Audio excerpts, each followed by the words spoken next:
It's a battle of blue bloods in week 2. We got Oklahoma, Michigan. It's Locked On Crossover Edition.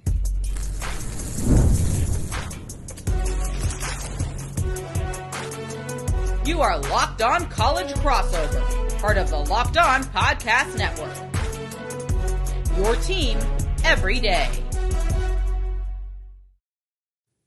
It's a Locked On Crossover Edition, and thank you for making the Locked On Network your first listen every single day. This episode is brought to you by Mazda. Just like there's more to every player, more dedication, more attention to detail, there's more to a Mazda vehicle. Stay tuned later in the episode for highlights in this week's Moving the Game Forward, Mazda Move and Be Moved. We got Isaiah Hull of Locked On Wolverines, Jay Smith of Locked On Sooners, and myself, John Williams of Locked On Sooners. Make sure you subscribe to whichever Locked On show you consume on a daily basis, wherever you get your podcast. Isaiah, we're going to start here because the 5-star true freshman quarterback Bryce Underwood made his first start as a Wolverine last weekend. How did you feel about his performance? I thought it went kind of as expected, and I think that's one of the things that you just never know with a guy playing his first ever game, right? Like he's had an extremely successful high school career, and everything I'd heard from him, from Connor Stalions being his offensive coordinator to other people who had seen him behind the scenes throughout this whole time that said, like, you don't understand, this kid's special. Connor had told me at one point, like, hey, he's where J.J. McCarthy was when I left Michigan halfway through 2023. So that was high praise, but you want to see it, right? And you have to not only see that, but also withstand all of the nerves that come from just changing the crowd size and the stage, and going from having a situation where you're playing in front of maybe 1,000 people to 110,000, from playing where maybe someone's streaming it on some local high school thing, or maybe you're on, local Channel 7 or something for their game of the week, to being national on NBC. And I thought he handled it extremely well. He showed a lot of poise. He looked extremely comfortable.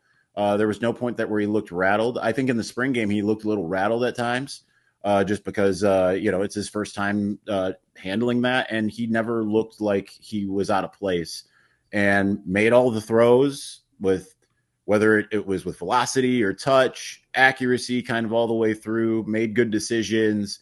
Definitely didn't look like a guy making his first start. I was extremely impressed with what he did. But as I'm sure you guys will talk about with Oklahoma playing Illinois State, you have a little bit of a caveat in level of competition still.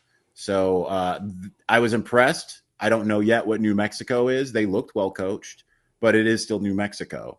So obviously a big jump up, not only in competition, but playing against a defensive guru in Brent Venables.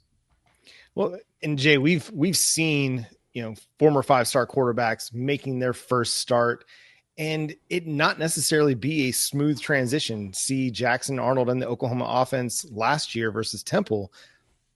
So to have Bryce Underwood go and perform well in his first start, that's something to take note of. Yeah, and the tape that I watched of him, it looked like he was comfortable. He had a couple, freshman, things where it looked like he was kind of rushed or hesitated in a couple of capacities. But for the most part, yeah, he did look like he was seasoned. So Chip Lindsey appears to have put him in a situation where he's very comfortable with his body, and he's comfortable with the offense and going. And so I'm curious about that. Chip Lindsey being the new offensive coordinator, what does that look like there at Michigan? This is some kind of inside info, and I've kind of hinted at this on Locked On Wolverines, but I've talked to some people who talked about what the atmosphere within Michigan with Kirk Campbell leading the charge. I don't want to denigrate a guy, but at the same time, it sounds to me like, at least from a player's perspective, it was a very hostile, toxic kind of environment, and there was a lot of kind of anger seething behind the scenes with a lot of the players and Kirk Campbell, not to mention the play calling was abysmal. He's a guy that flamed out at Old Dominion, successful as Michigan's quarterbacks coach, but as an offensive coordinator, it never felt like it was really on the up and up. So to bring in Chip Lindsey, a guy that again, from everyone I've talked to, everyone loves that has a situation where everyone's pulling in the same direction, which wasn't the case last year. So that just already kind of changes the calculus for Michigan, and he's a seasoned play caller. Now, there were some moments in the game that where, they got stuck in the mud, and, I maybe questioned a little bit of the play calling. Obviously, Chip Lindsey he's forgotten more about football than I'll ever know. But, then they got back on track by the end, end of that second quarter. So I think that's a big net positive, but that's one of the things that can't really go underrated. People don't like to talk about certain things when they look at football. Experience, it gets talked about kind of intermittently, but culture and just everyone pulling in the same direction is one of those things that people just tend to just essentially forget about. But that is why Michigan had a lot of success in 2021, 2022, 2023. Not Connor Stallion sending his mom to the Purdue game. Everyone pulling on the same direction, which wasn't the case for a lot of years.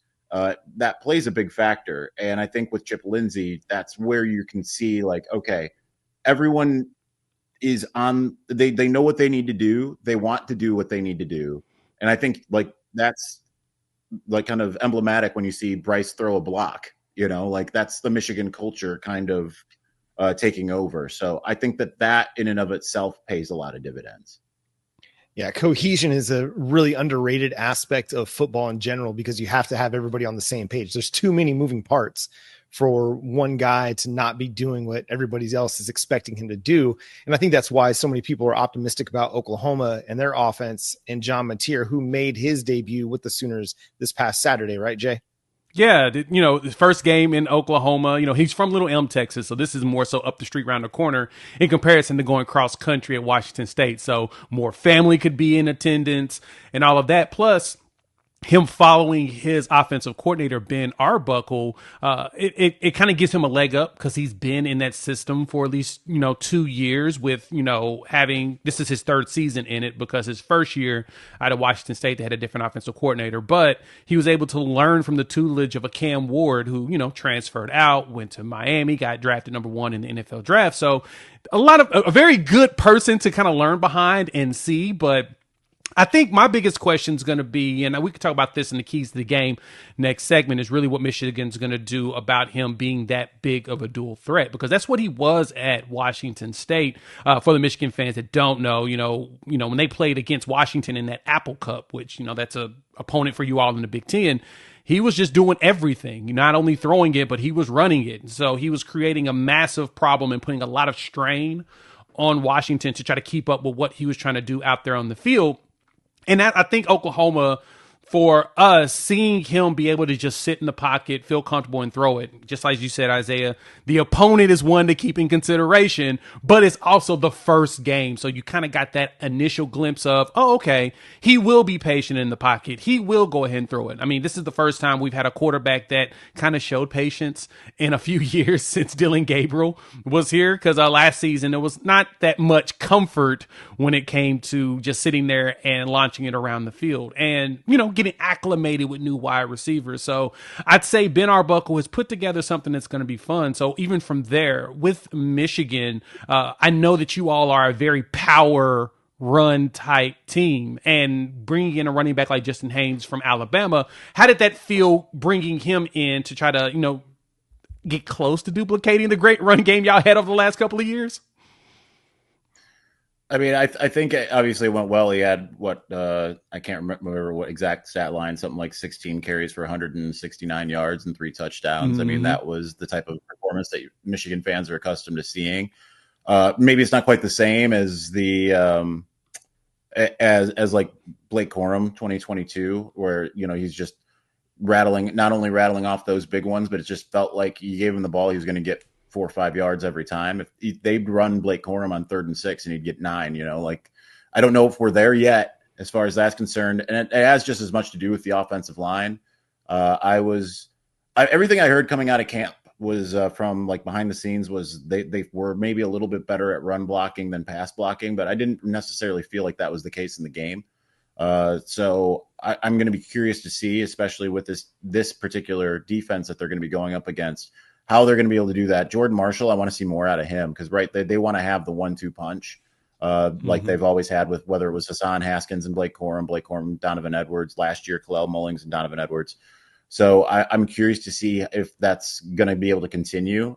I'm just generally offensively, for the most part, kind of in wait and see mode, and not to jump ahead, but just with the way the defense played against New Mexico, even though a lot of it was sudden change, I'm also kind of in wait and see there, because we've seen in the last calendar year Michigan kind of struggle to find its footing in the early going. So, the run game's part of that to me.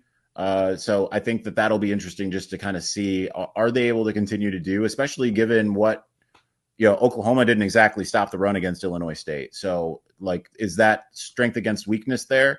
On the other side, Michigan struggled to stop the pass against, and a lot of the misdirection and different things, delayed tight end screens, tunnel screens, some throws in the flat. Is that another weakness against weakness scenario? Or strength against weakness scenario. I don't know. So we'll just have to find out which one ends up winning out. Yeah, I think a lot of people are kind of taking a wait and see because they saw this game on the schedule and are really excited to see these two teams match up with one another. We're going to continue to talk Oklahoma, Michigan, get into some trench discussion for all the old school football fans. This is going to be a slobber knocker coming up on a Locked On Crossover Edition. Hey, Locked On Sooners fans, are you still paying full price for gas? Stop leaving money behind. Get real cash back every time you fill up with the free Upside app. Simply download the free Upside app in the App Store or Google Play right now and start earning cash at the pump today. Use our limited time promo code FOOTBALL and get an extra 25 cents back per gallon on your first fill up. You could make up to $300 a year just from buying the gas you already needed. At first, I thought it was too good to be true, but it's totally legit. Real people are getting paid just to make their daily commutes, and you can too. Plus, you can cash out anytime to your bank account, PayPal, or an e-gift card for Amazon and other brands. Don't let this offer drive on by. Download the free Upside app now using our limited time promo code FOOTBALL for a limited time 25 cent per gallon bonus. That's promo code FOOTBALL. Offers vary by user and location. Go to upside.com for terms and conditions. This is Mazda's Moving the Game Forward, brought to you by those who believe it's not just about playing the game, it's about redefining it, because these moments do more than win. They push what's possible. They remind us to go that extra yard, shift into that extra gear, and keep moving the game forward. Let's talk about this Deion Burks catch, that one-hander on the sideline. John Mateer set the ball in the right spot, and Deion Burks went out there and he extended and made sure that he made the clutch catch. It was awesome. It was a great way to get fans excited. And we know that that's going to be a big deal, because that's what keeps fans and players alike moving forward. Always chasing that next great moment. When you follow what moves you, the unexpected is only the beginning. And just like there's more to every highlight, there's more to a Mazda vehicle. Mazda, move and be moved. Jay Smith, John Williams here of Locked On Sooners, Isaiah Hole of Locked On Wolverines, and we're talking Oklahoma, Michigan ahead of this big-time top 25 blue blood matchup in Norman Saturday night.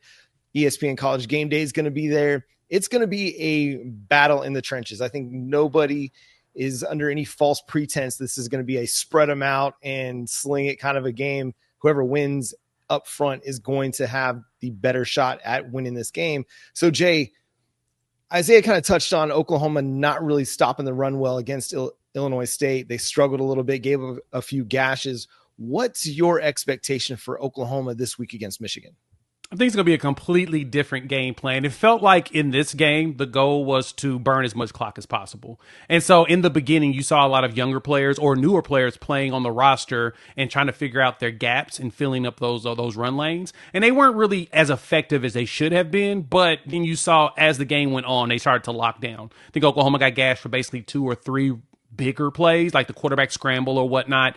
And that was 100% placement. That was a new edge that it came in, and you could see that he was chasing the running back instead of going for the quarterback like he probably should have. That read option can get you if you're not prepared for it. But at the same time, that was a veteran player. I'm not going to say the name. You can go back and watch the game if you like, but it's a veteran that just transferred in. And so for them, it's just figuring out, okay, go for the quarterback, let your other linebackers take care of the running back like they always do. And from there, I feel like that's when you're going to see Oklahoma actually shift their game plan. I know the whole purpose and the whole plan that Brent Venables is going to have. He's going to put as much pressure as possible on Bryce Underwood. He's going to make him beat him with his arm. And with the way that Oklahoma's secondary has been revamped, which looks like it's a lot better than we've had over the last couple of years, I expect them to make him throw, just stuff the run as much as possible with those big defensive linemen that we have. And hopefully, see a W from there. Do you think Michigan, Isaiah, is going to be in a situation where they can stop what a lot of people believe to be one of the best defensive fronts in college football? That kind of remains to be seen to me, right? Like, I think the good news for Michigan in the front is that even though it wasn't necessarily the most stellar showing, I mean, I don't think it was a bad showing, but it wasn't one of those things where you say like, okay, now you're going to be able to go and handle Oklahoma. Is that these are guys who are a lot more experienced now, and they've spent the entire fall camp going up against a Wink Martindale defense. And I think that will help them because the strength of Michigan's team is that front seven. And you could kind of see it, even if there was 3 sacks in the game against New Mexico, but that doesn't really tell you the whole story because those 3 sacks did come late. And that would maybe lead you to believe like, okay, well, they weren't able to get pressure. No, Michigan was able to get pressure so much that like New Mexico had to basically do 1-step drops and get rid of the ball or completely roll out the pocket to one side and use a lot of misdirection. And Jack Lane got hit time and time again, regardless. So I think that because that they've had that experience of going up against the Wink Martindale defense and that front and just like the relentless rotation, because they've got 10 guys. I mean, maybe you could even say like 11, 12 guys that ended up being in there because there were a couple that really kind of surprised, like freshman Nate Marshall. I think that gives Michigan at least a little bit of confidence that it can go in and do what it feels like it needs to do. Not to mention, these are the same guys that went up against what last year at least was a good Alabama team last year and Ohio State. And there's a couple guys that aren't there that played against Ohio State, but they did play against, for the most part, these guys played against Alabama, and they were able to handle business. So to me, that's like one of those things where Michigan should feel good, even if like what we saw in week 1 maybe wasn't quite what you hope to see in just kind of in the aggregate.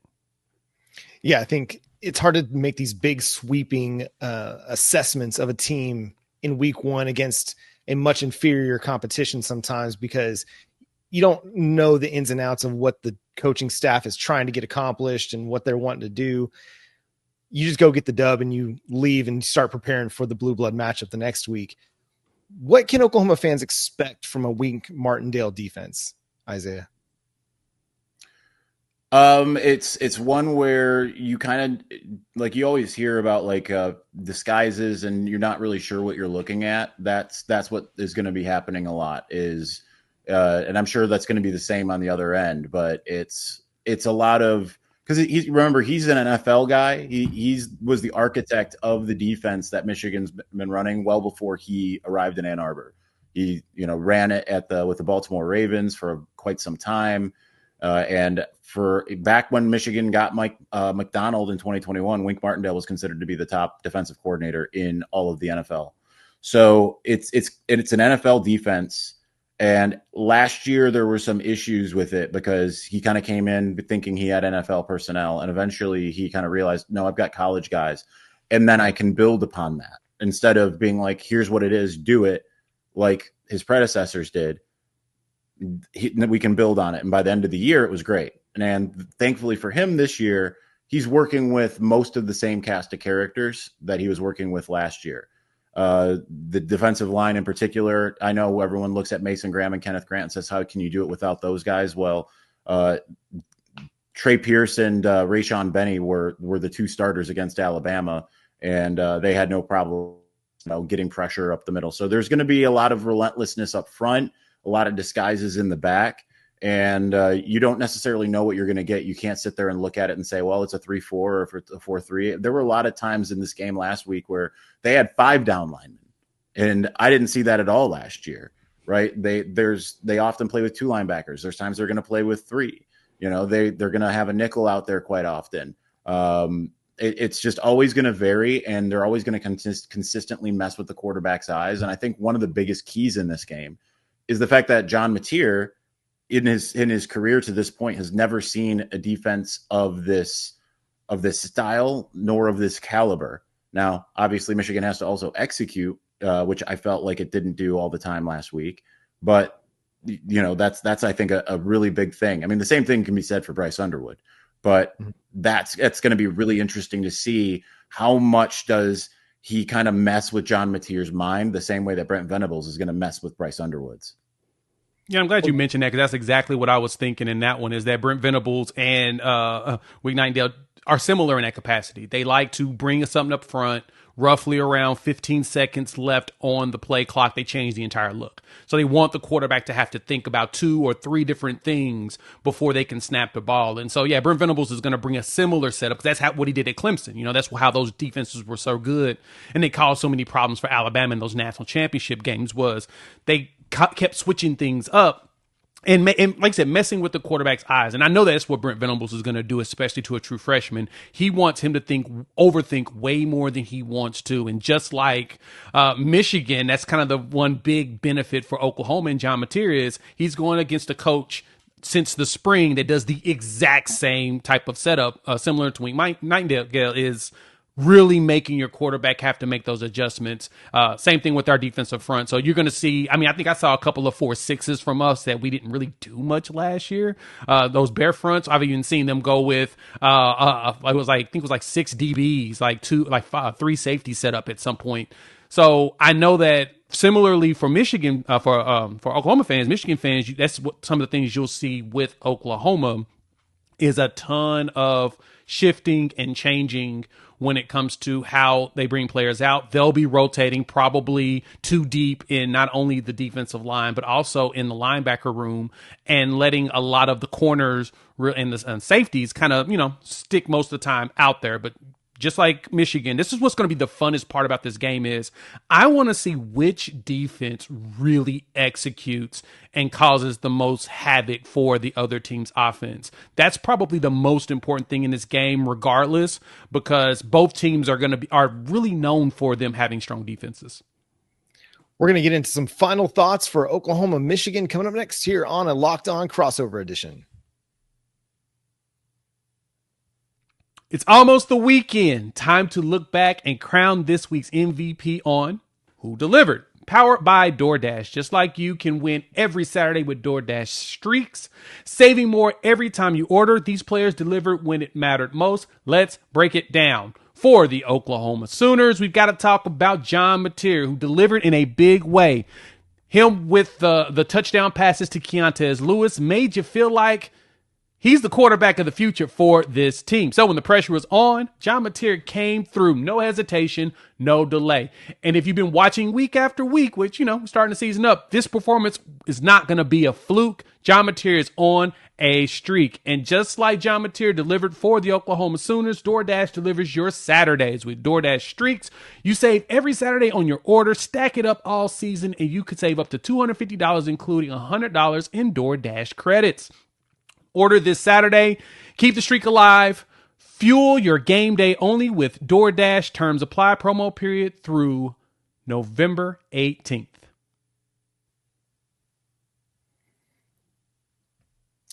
All right, guys, we're just a few days away now from what is going to be one of the best college football games in the 2025 season. It may not be this high-scoring affair that some people like to see, but I think it's going to be one that the college football purist is going to love, where you're going to see some some good defense, good time defense. I don't know where that's come from. Some good time defense, and also some really intriguing quarterbacks, because Bryce Underwood is a very talented kid with big time potential. John Mateer is obviously very talented, also has big time potential. So Isaiah, as you look at this game, just kind of your big, key to the game for Michigan to go win it.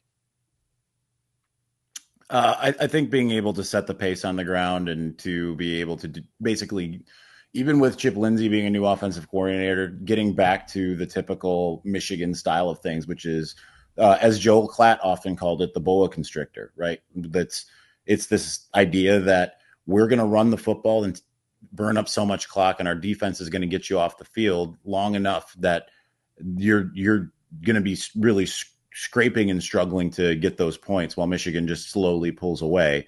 I don't know that is how the game's going to go, but that's I think going to be the game plan to kind of get back to that, because I think this is the type of thing where, they wanted to really showcase Bryce Underwood in week 1, get him comfortable so that he can go into this game and feel like I can do it, right? You didn't want to give him 12 passes against New Mexico and say, I'm sorry, my phone's going off there.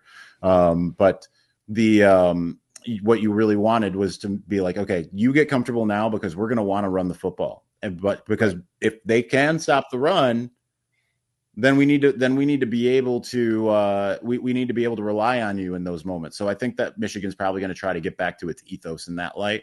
As far as how the game goes, man, I can really tell you I have no idea. Like today, I would probably say Oklahoma by like 3-7, but tomorrow I'll probably be like Michigan by 3-7, right? Like it's hard to really try to figure out, considering all of the question marks with this team. Neither quarterback having seen a defense like they're about to see.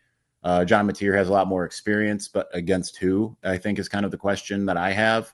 If Michigan's run is stopped, are they going to be able to really truly rely on Bryce? Is the defense going to look more like it did against Ohio State and Alabama last year, or is it going to look like it did against Texas last year?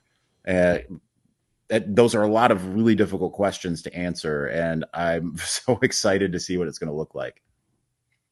Jay, what about you? What do you think the key is for Oklahoma going into this one? Yeah, I'm in a similar mindset as Isaiah. The thing is, we want to see what these teams are going to look like against, real competition, real defensive coordinators. But I give the slight advantage to John, mainly because he's got 3 years of experience. He sat and watched in the Pac-12 when they had some really strong defenses, and learned behind Cam Ward. And then last year, what he did against Washington, who was they went to a bowl game. They were solid. He was able to go out there and make the adjustments and get some and gash them a little bit. And I think that's what kind of helps Ben Arbuckle, is that he can architect the offense for a guy that he knows very well. And that's really going to be the biggest challenge for him. Is now he's going up against Wink Martindale's. I got it right this time, so my apologies. It's so early in the morning. We're all trying to figure out how to be coherent, but he's going up against Wink Martindale defense, but as you said, Isaiah, both defensive coordinators have given both these quarterbacks some problems in camp. They made them have to work for it and understand, hey, these are the type of things you're probably going to see a lot this season. But I think that with Brent Venables going up against a true freshman, the question is going to be, if Oklahoma can slow down the Michigan run game and force Bryce to do just about everything, I think they have a better shot. So I'm kind of in your same boat. I'm thinking 3-7 Oklahoma right now. We'll see what the health looks like on both teams as we get closer to the actual game. But I'm still going to stick to Oklahoma, mainly because it's at home. You got a true freshman on the road, getting acclimated to a new environment. I mean, it's going to be over 80, probably 86,000+ fans screaming. So it's going to be his first time under some of the big lights of understanding, okay, I'm on the road, national television, game day is going to be in town, everybody's going to be watching me. I'm just happy that Oklahoma got him early, because I think that if it was like November, I'd have a lot more questions about if, depending on what Oklahoma looks like and Michigan looks like, I'd probably have a lot more questions going into that game if it was later in the season, because then at that point, he's been forged in fire at that point. And if he has come out strong, then it'd be like, all right, we got a problem. We got to prepare ourselves for a dude that has adjusted his game specifically for throughout this entire season. Yeah, I just don't think Oklahoma wants to let Michigan's offense get in any kind of rhythm. whether it's Bryce Underwood, rolling out of the pocket or the run game getting going, because that's the easiest way to take the air out of the stadium is if Michigan can go on these 10, 12, 14 play drives and just chew up the clock. That'll just be kind of deflating, for a crowd that's going to be really, really energized. It's going to be really key for Oklahoma to stop the run and then contain Bryce Underwood, because they're going to want to get him outside the pocket. They're going to use that athleticism, whether it's on a rollout to pass or in the read option game. And he's a talented player, man. He's going to make some plays. It's a matter of don't let him stack plays one on top of another and get that confidence. They got to kind of hit that confidence early. But I'm with you guys, man. I think it's going to be a really, really tight ball game because both these defenses are going to play really good ball. Isaiah, any parting thoughts here before we get out of here on a Locked On crossover edition? Yeah, I'm just excited. You brought them up pre-show. I'm excited to see how Michigan adjusts. They feel like with the linebacker core, they've got 4 guys that are all starting caliber, but not having Jayshon Barham, who was just shot out of a cannon last week, is finally really starting to look like what they thought they were getting coming from Maryland, and he's going to be out for that first half, thanks to apparently you can't tackle in college football anymore. So.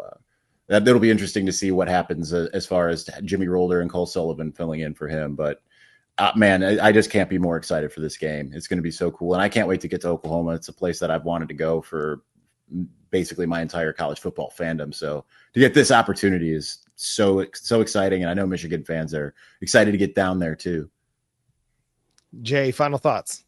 Yeah, I'm excited as well for Michigan to come to town. First time coming in. And it's funny because as I say that, I know a lot of Michigan people that live here in Oklahoma, because we got to remember that GM had a plant here in Oklahoma City. So there was a lot of travel back and forth between Detroit and Oklahoma City back in the day. I mean, there used to be direct flights back and forth a lot back when I was younger or whatnot. So I'm pretty stoked about that. I've got a couple of Michigan friends that have already hit me up and have started the trash talk, which I really appreciate, especially when it's respectful, because we both understand these two blue bloods are trying to get themselves reestablished as maintaining greatness on a regular basis. Michigan coming off a recent national championship. Congratulations on that. That's why Isaiah is a legend here on the show, because he gets to hold up that ring and that banner and talk about it. So I'm ready to see these defenses, because I know that this is what both teams really want to harp on. So I'm pretty stoked that it's going to happen. And I hate that, the linebacker got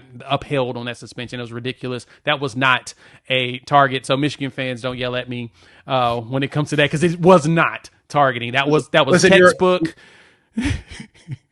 You're already in good company because you're not an Ohio State person. So they're already going to like you already, because if you're Ohio State, it's a little different. But yeah, we planted the flag when we were there. So that was always a feel good moment for us Sooner fans. So, but yeah, can't wait. It's going to be a great game. Let's make something happen. It's kind of funny how our rivals played each other week one. I don't know. It's just kind of weird symmetry that our rivals played each other week one. We're playing week 2, and I don't know, maybe the winner of each game should go play the other winner in week 3 and just have a little rivalry tournament. I don't know, just playing. Anyway, that's going to do it for a Locked On crossover edition. Make sure you go subscribe to Locked On Wolverines or Locked On Sooners, wherever you get your podcast. Thanks for making us your first listen of the day. And make sure you go check out the Locked On College Football Show, Locked On Big Ten, or Locked On SEC for your second listen of the day. For Isaiah Hole, for Jay Smith, I'm John Williams. Hope you enjoy your week and enjoy another fabulous football weekend this weekend.